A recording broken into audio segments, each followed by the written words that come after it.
So this is my friend's Mazda RX-8, and I'm hopefully gonna bring it back to life. When this RX-8 was dropped off at my shop, it had all sorts of issues, mainly the engine. It wouldn't run, let alone start, so I've decided to rip it out, tear it down, and fully rebuild it later. But that's actually not the RX-8's only issue, as you can see by this huge mountain of parts. And considering that this car has been sat in someone's garage for over 5 years at this point, I just know that there are so many things that we need to take care of before this thing can even set a single foot on the road again. So I'd say let's dive right in. There is a lot to do. Sitting for a prolonged period of time is never good for a car. Especially the brakes tend to lock up after a while, so they are the first thing I want to check out before moving on. The brake pads seem to be in great shape, but as expected, the rotors are a little rusty. Most importantly though, they are not seized and don't have any lip, which means they are A-OK. One thing I want to replace, however, are the brake lines. I want to install braided steel brake lines since the RX-8 came with standard rubber ones from factory. I'll get into the benefits of steel lines in a minute, but first let's take out the old ones off the car.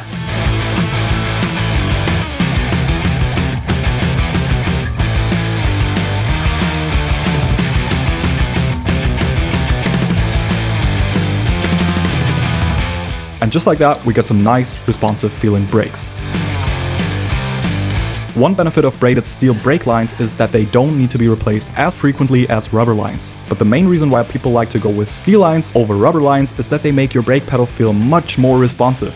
When you apply pressure on the brakes with your foot, you squeeze hydraulic fluid through the lines, which then press against the pistons in your brake calipers. But with rubber lines being made out of rubber though, they tend to expand a tiny bit each time you press the brake, since they are made of soft rubber. Braided steel lines, however, fix this problem once and for all, since they will not expand while applying brake pressure, leading to your pedal feeling less spongy and more precise. The more you know.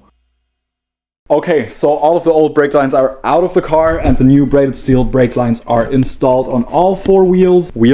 Sides, you know what I mean? I think they're gonna feel absolutely sick once this RX-8 is back on the road, and I know we still need to bleed the brakes, but we're not gonna do that now. I'm gonna do that once the engine is back inside the car, because then we need to basically change out all of the fluids anyway, so I'm gonna do that then. But of course we cannot just have some nice responsive feeling brakes on this car without also having a nice responsive clutch. So I'm also gonna change out the original clutch line for a braided steel one. Let's go.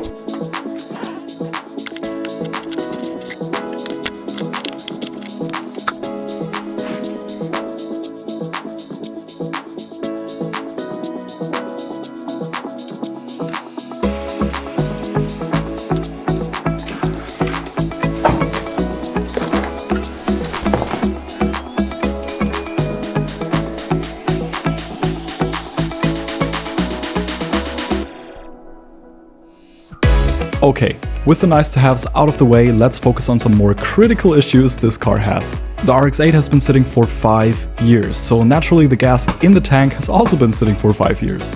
Now I won't get into the details on why old gas is bad, but long story short, we really need to get rid of it.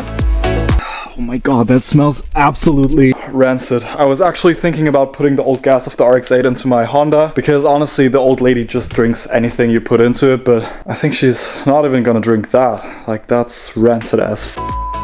After struggling with getting the fuel pump hanger out of the tank, I'm now using this handy dandy hand pump for pumping out the old fuel.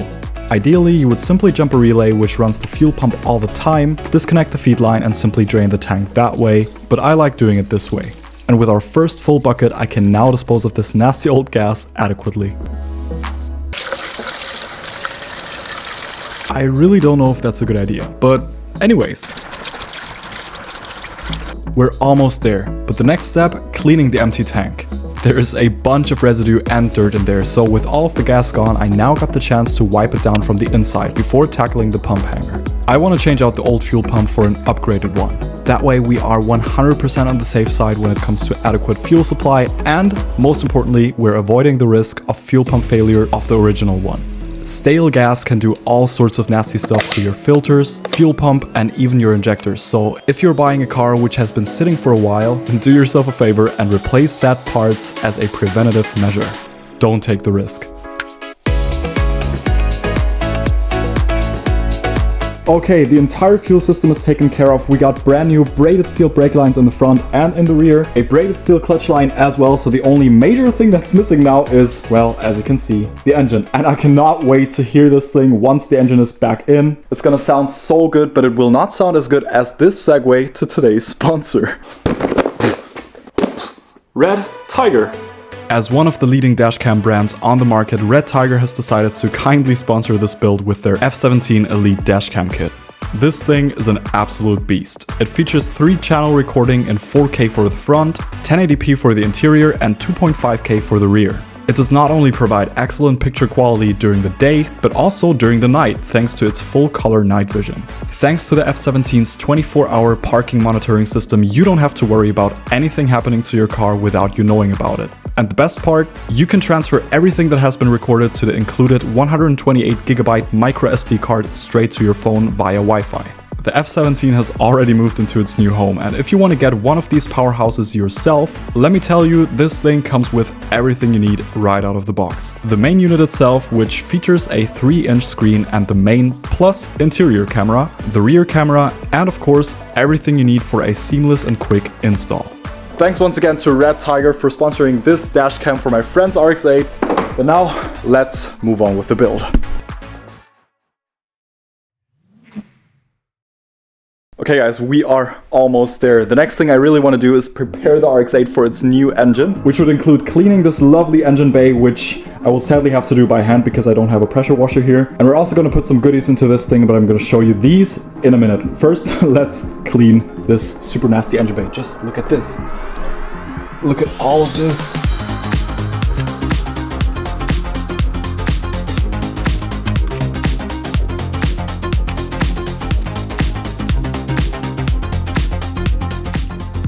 Halfway mark, let's have a little look at a before and after. Just look at this wonderful loom, look at the plastics. Just look at this compared to this, and this compared to this. It's like brand new. I'm now gonna finish cleaning the engine bay real quick, and then let's install some goodies into this thing and get it 100% ready for its new engine. Let's go. I can't believe how minty fresh this engine bay turned out. This brings the RX-8 one step closer to getting back on the road. Now, when I removed the engine from the car, I had to cut open all the coolant hoses to remove them, and since I'm already working in the engine bay, let's replace them alongside this crusty old radiator. In general, I really gotta say, RX-8s are an absolute breeze to work on. Everything is very easily accessible and removable within a few minutes. The radiator and the coolant hoses, however, are the one thing I found so far that really gave me a headache. Oh, and by the way, if you're cool with it, let me ask you for a small favor. If you're enjoying this video so far, please consider subscribing. It's free and it helps me out tremendously, as I want to make these videos full-time eventually. So thank you for your support. Now let's get back to it.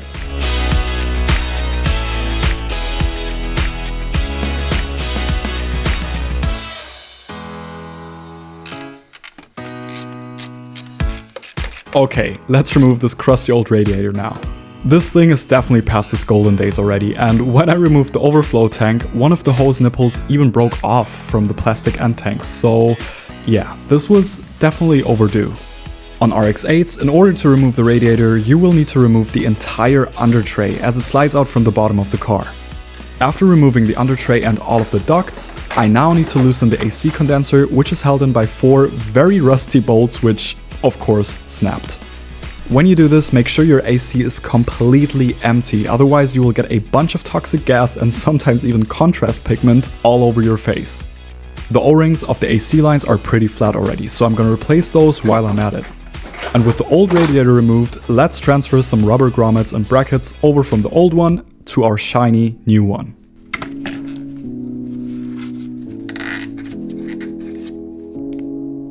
Not only is this an upgraded radiator, but it also has aluminum end tanks, so no more cracking plastics anymore.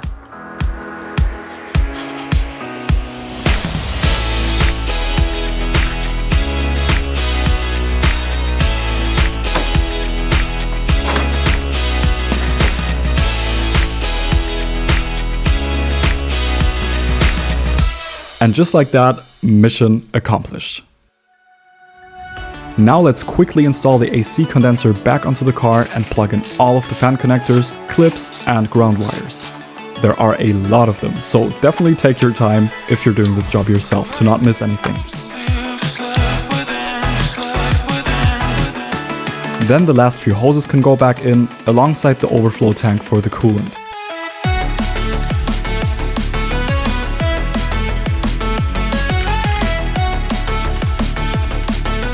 How good does that look? Seriously, these hoses, I really thought they were a little cheesy, to be honest, but they actually look super good in this engine bay. Obviously, once the engine is in, you will not be able to see that much of them, but I think you will just be able to see enough of them to make a difference. So, new upgraded radiator is installed, all of the hoses are in. So let's finally finish this thing off by installing the last puzzle piece, which would be engine mounts.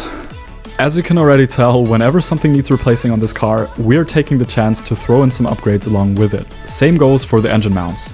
20-year-old rubber probably doesn't feel very nice anymore, so we're going for some stiff polyurethane bushings for the engine mounts. Of course, the old ones need to come out first, so let's rip them out and have a look at them. At first glance, they seem to be totally fine, but just look at how shiny the new ones are.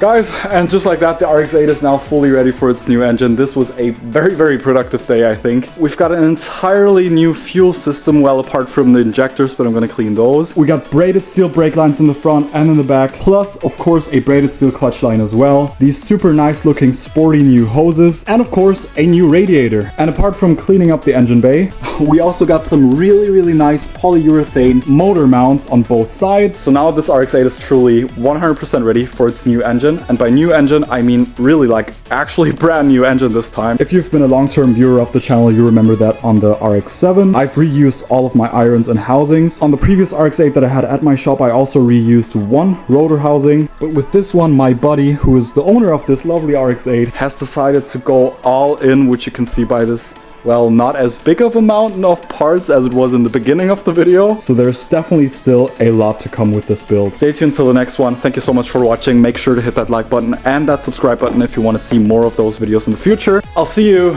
in the next one. Whew.